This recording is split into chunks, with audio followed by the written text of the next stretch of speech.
everybody. My name is Lesley, and I am here today to talk to you about some of the things that we see from a security perspective inside Microsoft. I do want to say, though, that unfortunately I couldn't be with you today, which is really sad for me because I do like coming to Belgium, and Luxembourg is one of my favorite places as well. So unfortunately, this is the new COVID-19 reality, and that means that I am currently stuck here at home and doing this from home for you. So I hope that you enjoy the rest of your conference, but thank you for taking time out to come and listen to this one. So essentially, the way that I'm going to frame this is thinking about it from the point of view of the security landscape, which of course changes fairly dramatically over the time. But I can't say with all the amount of time that I've been at Microsoft, which is many years now, as an incident responder, that I've seen a huge amount of difference in terms of what people are doing today and the bad guys are doing today. But to frame the conversation, I really want to start off with what the landscape looks like and then move on to something that, potentially we can do about these things and what we're doing really inside Microsoft from the point of view of our SOC, which is we refer to as our Cyber Defense Operations Center, our next-gen SOC, and kind of how we've had to adjust what we do, both from the point of view as an investigator, in the cloud is very different to what it is on-prem, but also in terms of the sheer scale of both the cloud, which has pros and cons, and potentially being able to find the signal in the noise, of which there's quite a lot of data. So to start off with, I'm going to, as I say, talk about the landscape very quickly, and that is to say that there are a bunch of different problems that we have as defenders, and attackers like to say, they only have to find one way to be able to attack. Defenders, of course, have to find all the other ways to defend. The flip side of that, of course, is that attackers just have to find that one way to be able to find against all of the different ways that defenders have put in place all the protection mechanisms to be able to stop that. So things like, the inability to be able to find out, or visibility into the organization to see what you actually have as an organization, that's a problem. Is there misconfigurations? Do we know, for example, that our vulnerability assessment scan is reaching all of the endpoints inside the organization? Is our patch management strategy a good one, or is that failing? So these all are issues that we have to face as defenders, and it's something that today the power of the cloud gives us the ability to be able to have that visibility, which is a good thing.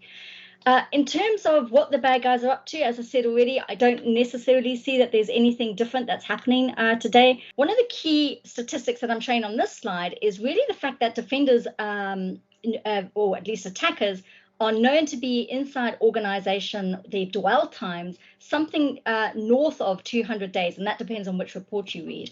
That's gone up a little bit over the time that I've been doing this, but essentially, this is a problem, because if you don't know that you've been compromised, then of course, as defenders, you can't do anything about it.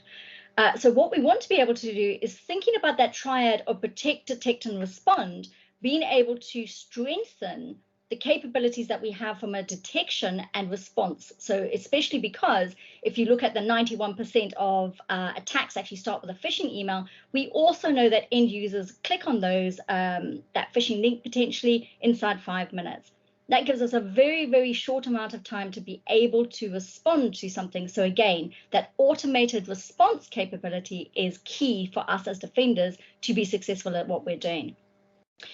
There's some other statistics on there as well for you to be able to have a look at.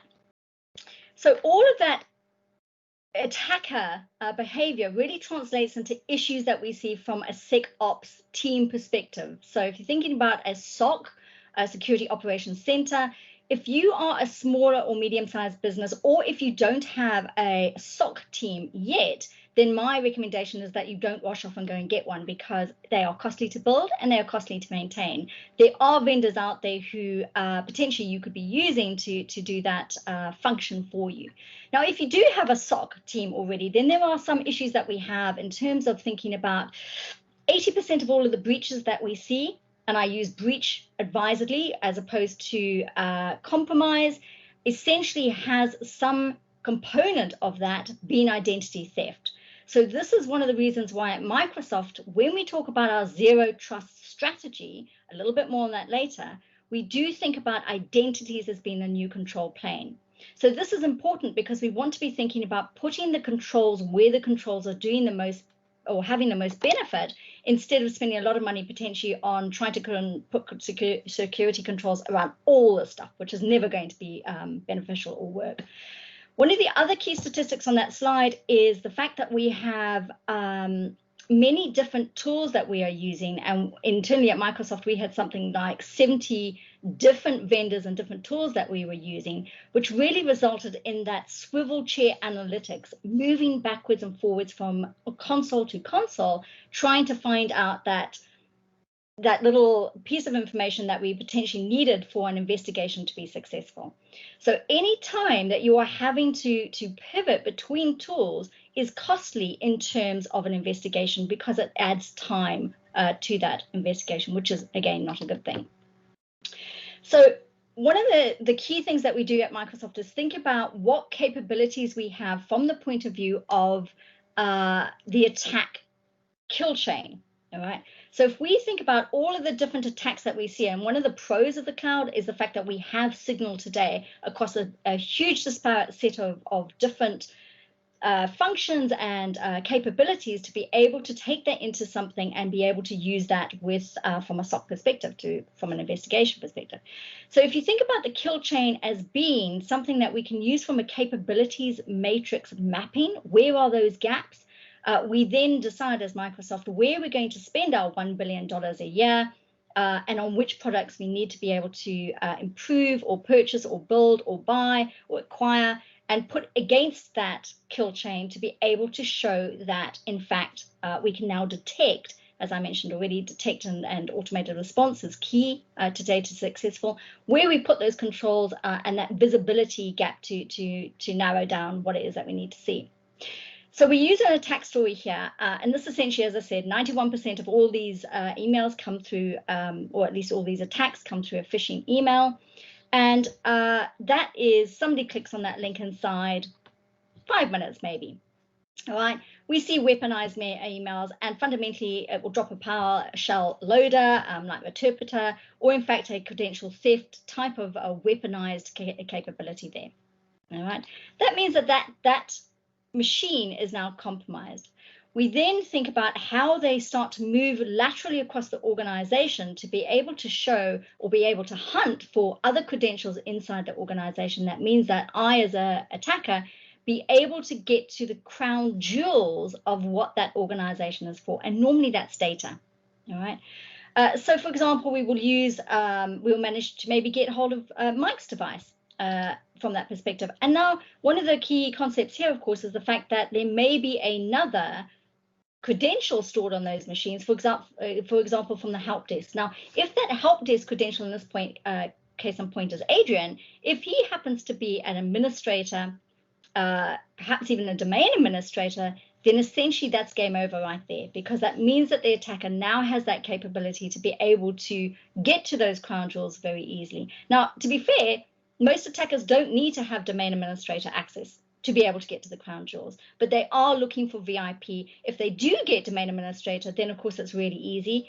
In some cases as well, we see the ability for the attackers to pivot from on-prem into the cloud, because highly privileged accounts are potentially being used both as domain administrators and as global administrators in their cloud assets. Okay, and that misconfiguration leads to impact whether you're talking about on-prem or you're talking about in the cloud. In this particular case, they're using Mike's credentials to build a weaponized OneDrive document, and then they're going to send that to somebody else inside the organization, potentially because they haven't quite gotten to where they want to get inside the organization as well. If I, as an attacker, can send you something that looks like it comes from a known person, then of course I've got a much bigger chance of being able to get somebody to click on that as a as a compromise.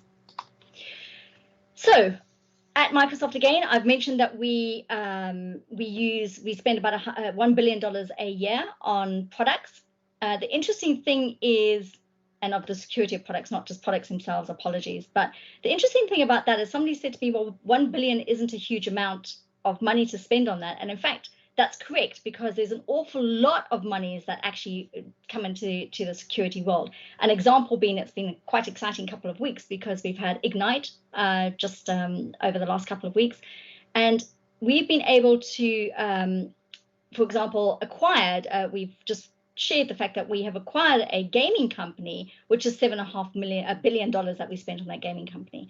Now, all of the operating systems or all of the devices that we have use one operating system, which is Windows 10. So this gives us a huge amount of visibility into the gaming world. So for example, if attackers are doing something against gaming platform, we get to be able to see that, and that allows us to pull that information back into enterprise, and of course enterprise back into the gaming platforms if we're seeing anything from that perspective. So they're all interrelated, but it was a really good comment that somebody shared with me. So yeah, so I thought I'd share that with you. Now, in terms of the data, I said to you that cloud scale is hugely, there's an awful lot of data out there. Inside our Cyber Defense Operations Center at the moment, we get something like 8.2 trillion signals on a daily basis, which are suspicious in nature. Now, you can imagine that there isn't any one person or human who can actually look through that amount of data. So I'm going to share with you a little bit later some of the machine learning that we're using, because that's the answer, to be able to ensure that we're working as humans, and very valuable humans, on high fidelity alerts. All right. But in the meantime, let me share with you a piece of news that we have from Ignite, which is to say, back to that swivel chair analytics, and back to the fact that one of the key pieces of feedback I got as Microsoft was thinking about the fact that there were just too many consoles. All right. Again, we have individual products, for example, Office 365 ATP, Advanced Threat Protection, Azure ATP, Advanced Threat Protection, Defender ATP, okay? And it became fragmented in terms of how people thought about those tools. So whilst we have a very strong best of breed approach in terms of the tools that we're using from an individual perspective, we really wanted to make it a little bit easier for people to understand what our vision was for these tools. Now, again, inside Microsoft, we're not a monolithic company anymore. We have Linux. I think something like 49% of our cloud platform is Linux. We have IoT. We have Android phones. You know, as I say, a lot of different form factors and operating systems that are not Microsoft specific, that as the Cyber Defense Operations Center, we need to be able to pull signal from. We also at Microsoft have a strategy, and the strategy really is focused around on-prem and multi-cloud strategies, which is depicted in the slide here, because again, we want to be thinking about this from a holistic perspective and an end-to-end visibility perspective, and pulling in that information. So as of last week, we changed the fact that they are no longer going to be called Advanced Threat Protection, which in any case, as an investigator, I found complicated because it was very close to Advanced Persistent Threats, and I always used to get the two mixed up. But essentially, we now call it Microsoft 365 Defender versus Azure Defender. So Azure Defender is any way that you have, or anything that you have in the cloud, for example, SQL, maybe you've got Kubernetes, applications that Azure Defender is going to help you protect against. Microsoft 365 Defender, on the other hand, is anything from the point of view of O365, so the other kind of cloud set of assets that we have, anything where you're talking about endpoints, for example, and identities. And then we overarch those with our cloud native SIEM and SOAR capability, which is Azure Sentinel. Again, that's because you can then pull into Sentinel from different multi-cloud vendors, from different third parties, and other partner information out there. Right, so we really want this to be a more cohesive platform story. But again, that isn't to say that there may be other tools that you use, and certainly Microsoft worked very hard to integrate third-party tooling through, as I say, our partnerships and some of the other initiatives that we have from a cloud perspective. So just to very quickly talk about IoT, back to that capabilities mapping, when we look at what the attackers are doing and where the signal is, maybe there's a gap there. One of the key acquisitions we made just recently was CyberX, CyberX gives us that extra capability of looking back into OT environments, so operational technology, so anywhere where you're running factories and devices like that, which essentially don't fall into the IT sphere, if you like. That acquisition will give us that visibility. So that is something that we're very keenly working on and thinking about how we integrate that signal. In fairness, one of the reasons we bought CyberX is because they were used already in our data centers. So we had some head start in terms of thinking about what that signal looked like and how we would integrate that into our visibility mapping and matrix from a cyber defense operations center. So just to look at Azure Sentinel a little bit closely going forward, as I said, we want this to be a platform. We want this to work together across all of those three different protect, detect, and response capabilities, and to have that working continuously. And that, by the way, is another key benefit of the cloud, is that continuous assessment, is the ability now to know that we're not just having to run a vulnerability assessment on a monthly basis, for example, but that we get that continuous, how is our score, because we make this visible to you through something called Secure Score, which if you haven't seen it, I would definitely recommend you go and have a look. But that will give you, it drops as you perhaps haven't implemented some patches. It will go back up again as you do implement those patches and things like that. But essentially, it gives you the ability to do that very clear visibility into what it is that you're looking at. And also, by the way, it does score you against other organizations of a similar size, and you can customize that if there's something specific you want to be able to compare yourself against. So Azure Sentinel, cloud native, as I said, it's any data and any entity. Some of the key ways that we think about, and I've mentioned machine learning in the beginning, but back to the sheer size of the data and that 8.2 trillion signals, we really want to be thinking about the machine learning, and we want to automate away from humans being able to look at it, at least from a tier 1 perspective. So we work on a 90% true positive rate, which is to say, if it's not 90% true positive, then there's no human who looks at that.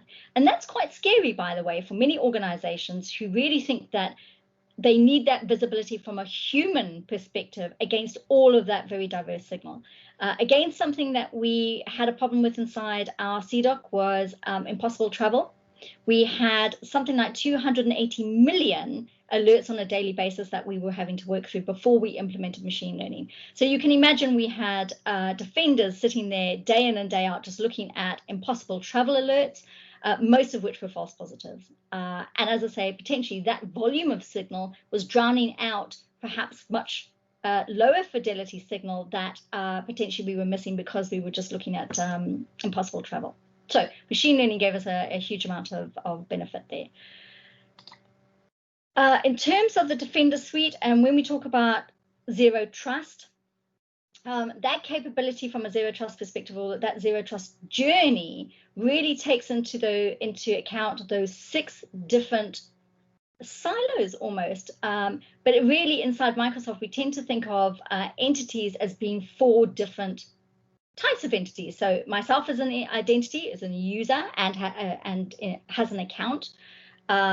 So these are essentially anything that potentially can authenticate, all right, or have authentication capabilities. Devices from a machine perspective, applications, and perhaps even the data itself that we can authenticate against to be able to say is useful. That wasn't quite clear. Let me try and clear this up a little bit.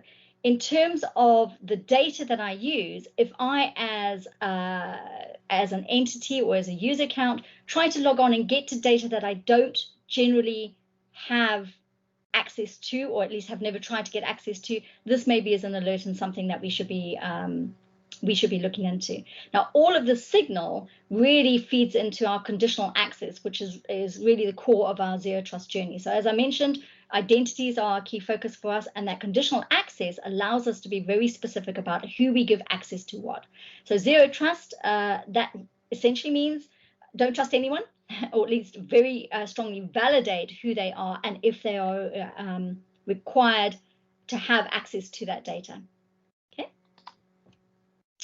So going forward, we want to be thinking about that cross-domain protection capability and how it fits in all together to be able to show showcase that end-to-end signal capability and being able to look at it from the point of view of an investigator, have the machine learning cross-correlate that information into an incident. So as an investigator at Microsoft, I don't look at individual alerts.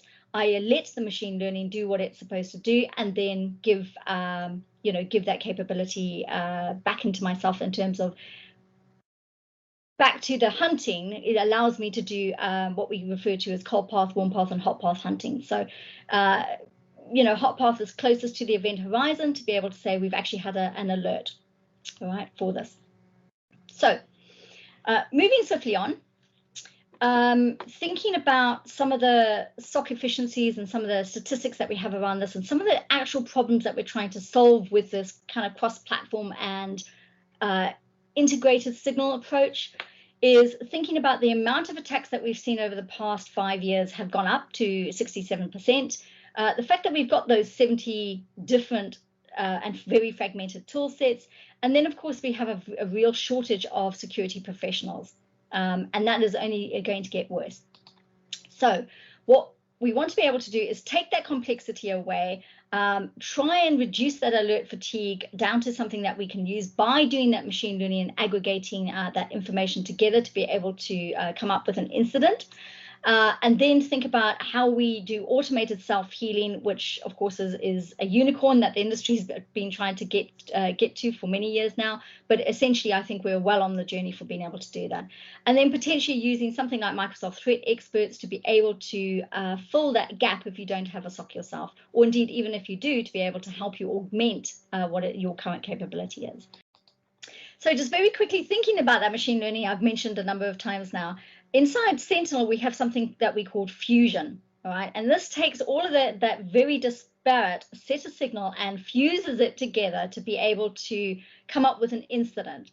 So in terms of machine learning, if you look at the left-hand side of what I'm showing you on that slide, you'll see the sheer amount of numbers that we get from different places inside our ecosystem, and then how we start to apply machine learning in a way that potentially, if you think of it as a funnel, we've got this huge amount of data, and apply machine learning until eventually we come out with something that we consider to be high fidelity. So examples of the machine learning we use, these you can go and look them up there. I have public oversight into some of them that we use. An example will be Monte Carlo simulation, which essentially just takes a very big data set and starts to come up with something that is relevant to what it is that we're trying to achieve here. We also have a piece of machine learning that we wrote entirely at Microsoft, and partly some of the monies that we spend are another 5 billion on data scientists, and we like to think we have the best data scientists on the planet. But essentially being able to think about, from that kill chain perspective, if the attacker is doing something that doesn't follow the traditional type of Lockheed Martin kill chains in terms of actually performing those 7 steps to be able to get to their end goal, if they potentially already have domain administrator, don't need to do any lateral movement, maybe the very first person to click on that email link is a domain administrator, heaven forbid, then of course they don't need to do the rest of the set of attacks that they have. So the probabilistic kill chain model that we use is a mechanism to be able to say, is this related? Does the machine learning think that that pattern is something that potentially is relating?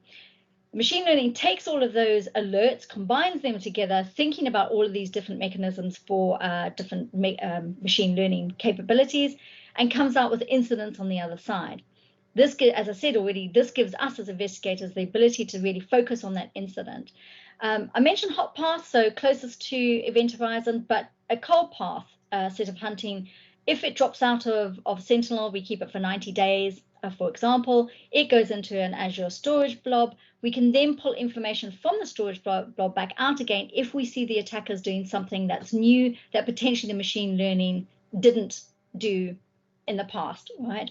And it frees our tier 3 guys up and our advanced hunters to go back and train the machine learning to go back and do that cold path hunting to train our tier 1 analysts as well.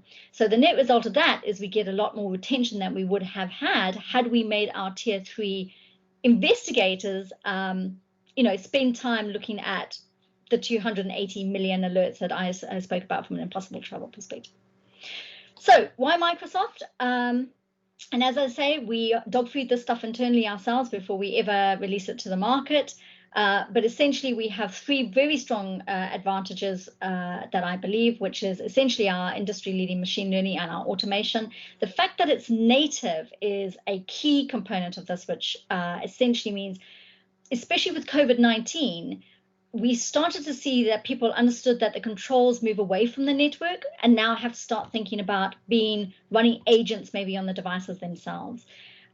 Too many agents, and that's the compensatory controls that we see organizations implementing, means that the machines become very slow, they're very overloaded with all of these different agents that are running on the machine. And that, again, doesn't necessarily give you any more security at all. So where possible, think about native. Don't try to apply exactly the same controls again, because all you're going to do is basically make that slow.